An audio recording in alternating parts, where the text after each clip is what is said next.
annuities, the ugly, the bad, and the good.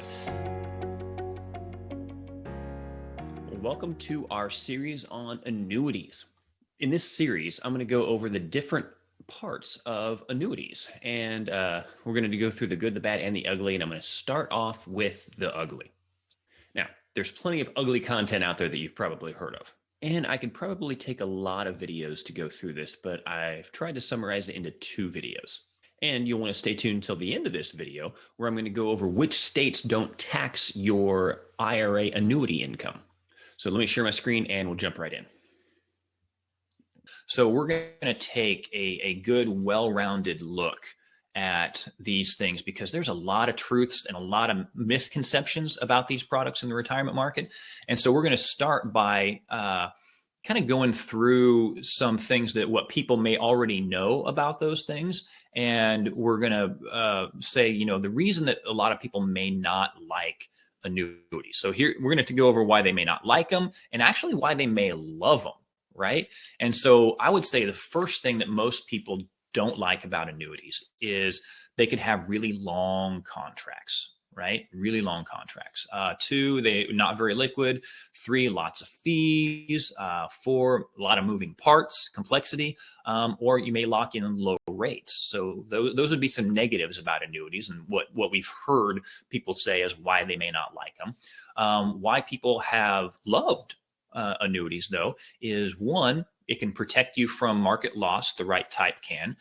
2, guaranteed lifetime income. I mean, everybody loves their Social Security. That's a lifetime income. Everybody loves their pension. That's basically an annuity. It's lifetime income. They love that.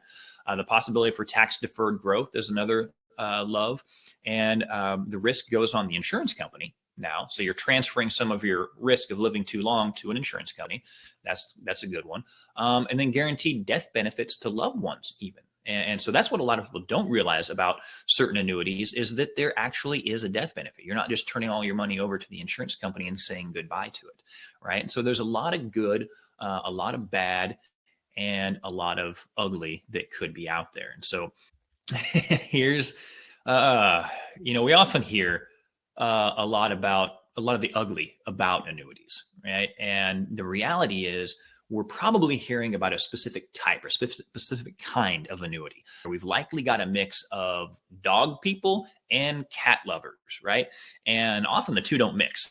But, even my cat lovers out there, I've got to admit that this is just not one of them that you would be dying to cuddle up with, right? It's like, does that mean that all cats are the spawn of the devil? No, right? And the same goes for annuities. And, when we hear the word annuity, we often assume it means one thing, but the truth is there's lots of different kinds that are out there. And if you've ever stumbled upon some negative press about annuities, there's a really good chance that you've actually been reading about variable annuities. As a matter of fact, a lot of you on this webinar have probably heard of this guy or seen this guy. And if you're not familiar with him, his name's Ken Fisher and he heads up Fisher Investments. Ken is well known for spending a pretty good fortune on an ad campaign that says, I hate annuities and so should you. And if you've ever read any of his articles to see what all the fuss is about, the majority of the issues that he takes are with variable annuities. And before we get into those issues, what is the overriding reason for Ken Fisher to hate those annuities and to say that you should too? Well, I got a story here for you. When I was a kid, my grandpa, he used to share little bits of wisdom as grandpas do, and he didn't say a whole lot, but when he did, you listened. He was kind of a quiet guy. And I remember one day we were checking out the bait and tackle shop. That's right. I grew up on a farm. We had those still at that point. And the cashier said, hey, do you guys want some Cokes for the road? So he grabbed us a couple, smiled, and we walked out. And I remember saying, hey, Grandpa, that was sure nice of them to offer those Cokes to us, right? And he laughed a little bit and taught me a lesson in just 4.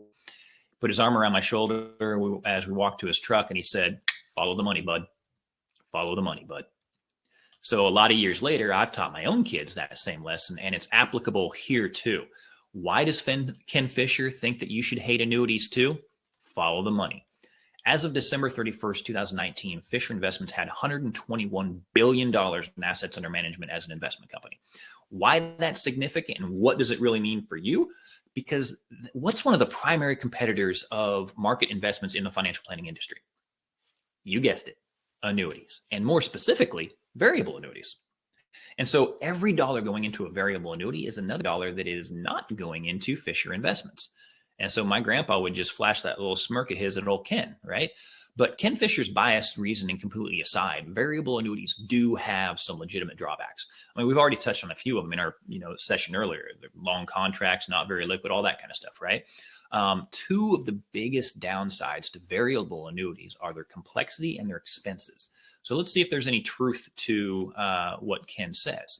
So here, what we have is something called a prospectus, right?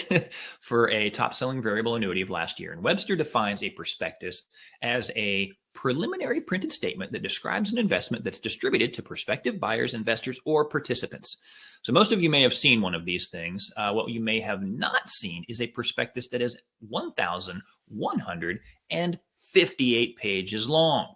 At an average reading speed of 250 words per minute, this thing would take you 38.6 hours to read from cover to cover. So while I may not agree with Ken Fisher's transparency in his messaging, I do have to agree that if a variable annuities prospectus requires over 1,000 pages just to disclose all of its nuances, it's pretty complex. And so variable annuities can be pretty darn complex. But what about their fees? How costly are they to own? All right, stop the sharing there. Okay. All right, so this is what we're going to be covering in next week's video. So when you hear that annuities have high fees, we're going to find out just how much in percentages that could be and how much in dollars that could mean. It's a jaw dropper. So now for the states that do not tax your IRA annuity income, let me know if you're in one of these states. We've got Alaska, Florida, Illinois, Mississippi, Nevada, New Hampshire, Pennsylvania, South Dakota, Tennessee, Texas, Washington, and Wyoming. And also 9 of those states have no state income tax at all. And you can check out the Kiplinger article where I got all of that information in the link below. And as always, if you want more confidence in your retirement, our calendar link and information is in the description. And don't forget to smash the notification bell. Actually, don't forget to smash the subscribe button first, then hit that notification bell so you can always be updated whenever we bring out new content. And also don't forget that we do have another YouTube channel called Retirement Rescue Radio, where we dive into a lot of these in our podcast, a lot more long story format. Again, we're just trying to bring you the information that you need so we can empower you to live the retirement you deserve. So thanks for tuning in and take care, and we'll see you here next week.